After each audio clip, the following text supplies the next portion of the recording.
ঢাকা টাঙ্গাইল বঙ্গবন্ধু সেতু মহাসড়কের সল্লা এলাকা থেকে যানজট পরিস্থিতি নিয়ে জানাতে আমাদের সঙ্গে সরাসরি যুক্ত হচ্ছেন সহকর্মী সোহেল তালুকদার। সোহেল, মহাসড়কের এখন যানজট পরিস্থিতি কিরকম জানাবেন, যানজট নিরসনের পদক্ষেপগুলো কি কি নেওয়া হচ্ছে সেটিও জানাবেন। উর্মি, আগের সংবাদে যেমনটা জানিয়েছিলাম যে 14 কিলোমিটার যানজট রয়েছে, সেটি এখন কমে 4 কিলোমিটার কমে প্রায় 10 কিলোমিটারের মধ্যে রয়েছে।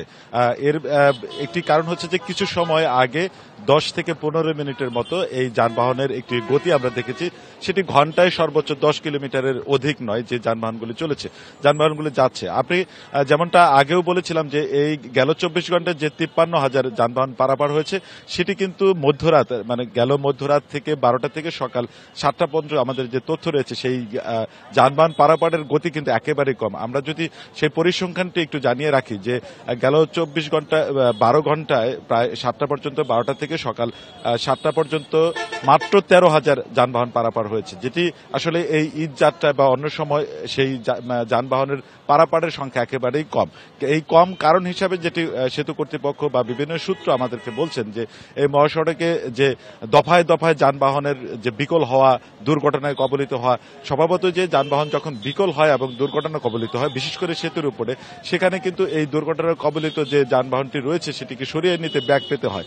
এই ব্যাগ পাওয়ার ফলেই কিন্তু এই মহাসড়কে যে বঙ্গবন্ধু সেতু থেকে এই এলেঙ্গা পর্যন্ত যে অংশটি রয়েছে, সেই অংশটিতে অতিরিক্ত গাড়ির চাপে কিন্তু দীর্ঘ একটি যানজটের সৃষ্টি হচ্ছে।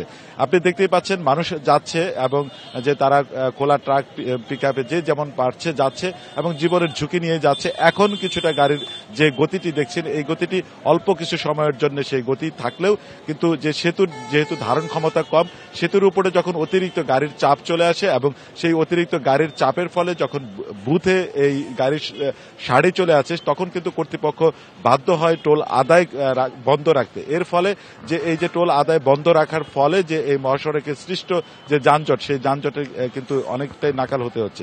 তবে যেটি আসার কথা যেটি হচ্ছে যে চন্দ্রা থেকে এই এলেঙ্গা পর্যন্ত যে 65 কিলোমিটার সড়ক রয়েছে, সেই 65 কিলোমিটার সড়কে কিন্তু অনেকটা নির্বিঘ্নে এবং ভোগান্তি ছাড়া এই যাত্রীরা আসতে পারছেন। গতকাল যেটি হয়েছিল যে যানজটে নাকাল, যেটি কারণ ছিল যে একটি মহাসড়কের পৌলি এলাকায় একটি সিমেন্ট বোঝাই ট্রাক বাসের সাথে সংঘর্ষের কারণে যে 20 কিলোমিটার যানজটের সৃষ্টি হয়েছিল, সেই অংশে কিন্তু আজ আমরা যানজট দেখিনি।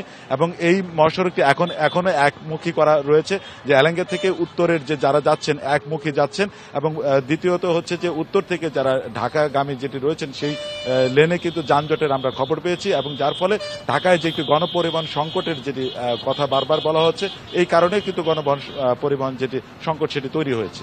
উর্মি, অনেক ধন্যবাদ আপনাকে সোহেল তালুকদার।